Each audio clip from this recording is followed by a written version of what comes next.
Well, all in all, it's been a very good day for Pauline Hanson, I have to say. I mean, it's funny in a way. I mean, the pressure she's put on both parties by saying just, I'm going to slash immigration, slash it to 130,000 a year. Right now it's more than double that. Well, you see that pressure. I mean, last week you had Tony Burke, the minister in charge of immigration, trying to present his plan to his fellow ministers, to cabinet, to at least trim immigration. Not get it anywhere near what Pauline Hanson's doing, just to meet the government's own targets. The other ministers told him, too tough, go away, rethink. But today, we saw the opposition in the same strife. Also telling a frontbencher to just shut up about it. You had Andrew Bragg. Now, he's not the immigration minister, he's just freelancing a bit. He yesterday gave a big speech saying the opposition would have to cut net overseas migration to just 180,000 if it's going to meet, have enough houses. Only be told by his leader that it wasn't his policy to decide and he should put a sock in it and stick to Taylor's foggier plans. Look, Andrew expressed some of his personal views yesterday. I've made clear to him that his job is to express that his job is to express the views of the coalition and the senior team, of which he is a member. The net overseas migration figure of 180,000. Well, as I say, net overseas migration will depend on housing supply. It will be capped. Our migration will be capped based on housing supply. No wonder polls show that when it comes to leaders handling immigration, voters choose Pauline Hanson first and daylight second. But, even better for Hanson, I guess, the melon mess remains today the big political story, sucking the oxygen right from Labor. I've heard some commentators, even on News 24, say, oh, look, it's not really a big deal. It was a poor joke at worst, the Japanese Prime Minister's melons. And look, Albanese, like Albanese said today, the Japanese ambassador had sent him a nice note. The Japanese ambassadors made very clear statements, indeed, about how warm our dinner was. Yes, of course. No one's arguing that the meeting when the Japanese Prime Minister visited here in May with Albanese was warm. That's not the issue. What about the sexist joke afterwards and the storm that's caused? In fact, Albanese's insult of Japan's Prime Minister is all over the Japanese media. Even the Nikkei, one of its top financial papers, had it today. And the damage doesn't end there. I mean, what about all the Albanese government's female ministers who have trashed their reputations as feminists by claiming Albanese hadn't really told a tacky sexist joke at the Japanese Prime Minister's expense? But it was just, honestly, who could take those women seriously? That is part of the damage done. But there's been another big development today in this story. Happened in the Senate. Joining me is Senator James Paterson, the opposition's defence spokesman. James Paterson, great to see you again. Look, every party in the Senate this afternoon, except Labor, voted to force the government to hand over documents about the melons scandal by next Monday. What documents and why? This is really important, Andrew. It was bad enough that the Prime Minister has insulted the government of Japan, the people of Japan and the Prime Minister of Japan. But in seeking to extricate himself from the mess he's put himself in, it appears that his government has leaked confidential correspondence from Japan to try and downplay the seriousness of this incident. And that could be a criminal offence. So in the first instance, we've referred it to the AFP, but in the second instance, the Senate virtually united today, with the exception of the Labor Party, to vote to force the government to release this correspondence in full and any correspondence the Prime Minister's office has had with anyone else about it, so we can understand what role they played in leaking confidential correspondence from a critically important ally. But doesn't the Prime Minister have a right to release correspondence if he sees fit? I mean, what's the issue there?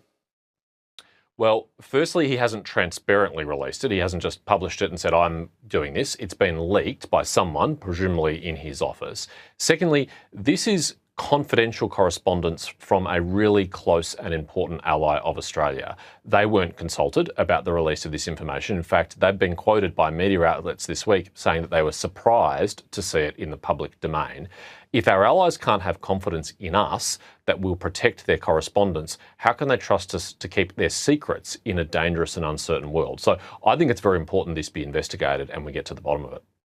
Yeah, I thought it was really interesting, the Prime Minister today in Parliament saying, oh, but listen, the Japanese ambassador has just said, you know, we had a very warm meeting with the Japanese Prime Minister. He didn't address the issue, which is, we're not talking about the meeting, we're talking about the sexist jokes afterwards that seem to have offended Japan. It's all over the papers, by the way, in Japan now. And I hear some journalists and commentators say, oh, no, this is a trivial issue. See, you know, Japan isn't that fussed about it. It's a sexist joke at worst. But I strongly disagree because the cover-up has revealed so much. What do you say, though, to that argument? I think it's to the great credit of the government of Japan that they've tried to downplay this issue, but unfortunately they can't unsay what the Prime Minister said and they can't undo those crude gestures that he made. I think it's really important to remember that Sanae Takaichi is the first female Prime Minister in Japan. It's a very significant development for a conservative country to have a female Prime Minister. And so for her to be so cruelly and classlessly and crassly mocked by an allied friendly country like Australia and our Prime Minister really is very demeaning, particularly because he actually insulted the gift of the imperial melons, which is a very important gesture from Japan to Australia, and he's gone on a bawdy podcast to make light of it. It's actually quite offensive and ill-informed. And in a classic case with Anthony Albanese, he's just incapable of admitting fault. He's incapable of acknowledging when he gets things wrong. Like he lied about falling off the stage, he can't tell the truth about stuffing up here. And he's now pressing into service all his female cabinet ministers who've been so vocal about attacks on women to try and downplay this. I think the hypocrisy just reeks. Oh, absolutely. And it's trashed the reputation. I think we've got to be careful. The Japanese Prime Minister in a media release at the time talked about 1 crown melon.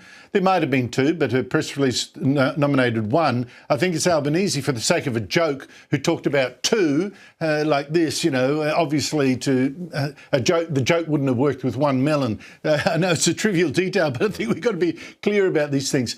But I initially wanted to ask you about something else before this blew up again more today. Something really concerning. I've already reported that drones from people unknown have buzzed the RAAF base at Williamtown, New South Wales, for a couple of days in July without being intercepted. The people at the base just told, oh, pull your blinds down. Now we've learned that there have in fact been more than 140 incursions detected in defence airspaces in just 1 year by these drones and whatever. And the government today seems to have no answers, not even to whether China, for instance, might have been behind it. Have a look. People who are doing this activity should stop it. They will face the full force of the law. It's absolutely unacceptable. Oh, China, just stop it. Great strategy. Very cheap, if we can just do that. What did you make of all this? Well, whoever's doing this, Andrew, it's incredibly dangerous. Planes take off and land on these bases and a drone could do serious damage and hurt someone. It could be compromising our national security intelligence because these bases collect and process and analyse intelligence. And it's alarming that this vulnerability has been advertised to the world because it doesn't appear in any of these instances that we've used counter-drone capabilities to safely take these things out of the sky. In fact, in the case of RAF Williamtown, apparently they just went and reported it to the New South Wales Police for them to look into. Our bases need air defence. They need defence from missiles and they need defence from drones. We've seen in Ukraine and Iran and Gaza how critical these capabilities are. And Australia has this technology. We export it to the rest of the world, including to Ukraine, but just apparently we don't have them on our own bases. So much so that the final layer of our apparently layered defence on our bases is to close the shutters of our offices on our bases so that cameras on the drones can't see through. I mean, this is a joke. It was a pretty sick joke. And I would actually stress that even China, if China had nothing to do with any of these 147 incursions, they will have noted and learned a weakness in our defences. Just quickly, before you go, the Tomago bailout.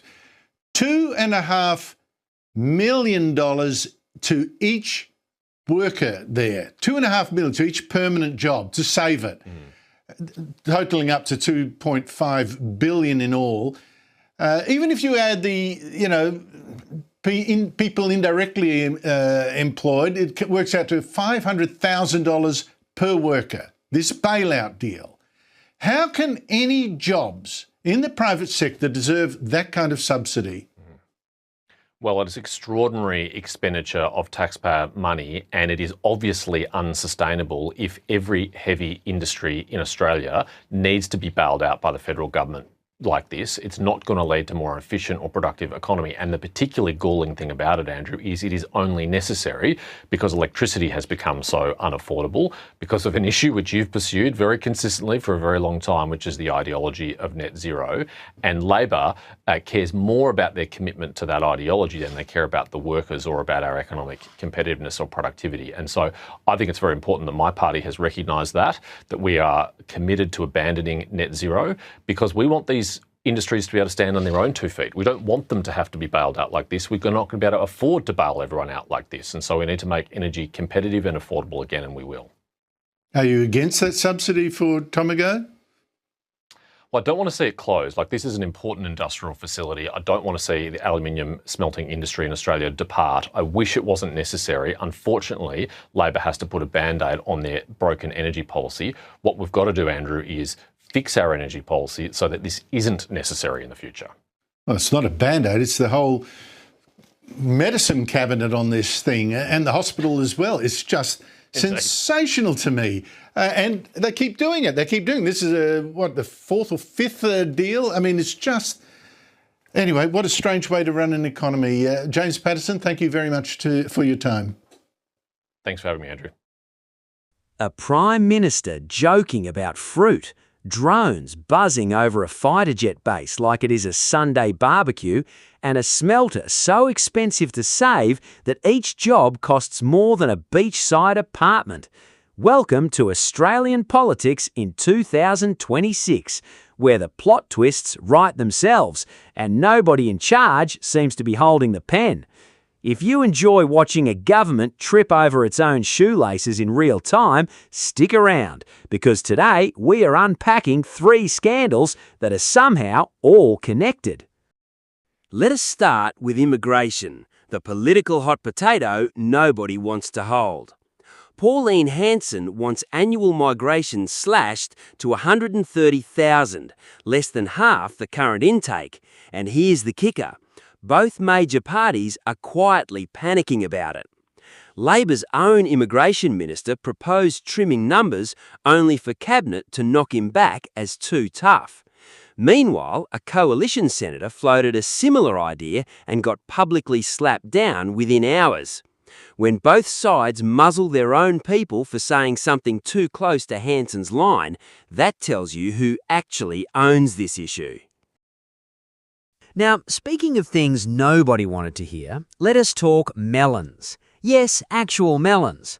During a relaxed podcast chat, the Prime Minister made light of a prized royal fruit gifted by Japan's Prime Minister, a gesture worth real diplomatic weight in Japanese culture. It landed about as gracefully as a lead balloon in Tokyo, with a former Japanese ambassador warning it had genuinely damaged Australia's standing. Female ministers rushed to defend the comments, which did not exactly help. Then came the real headline grabber, leaked confidential correspondence from Japan's own government, forcing the Senate to demand the documents be handed over. A throwaway joke about fruit somehow became a diplomatic incident with paperwork attached. And while eyes were on melons, something far less amusing was happening above Williamtown Air Base, where drones reportedly buzzed the site repeatedly, with over 140 incursions recorded across defence airspace in a single year.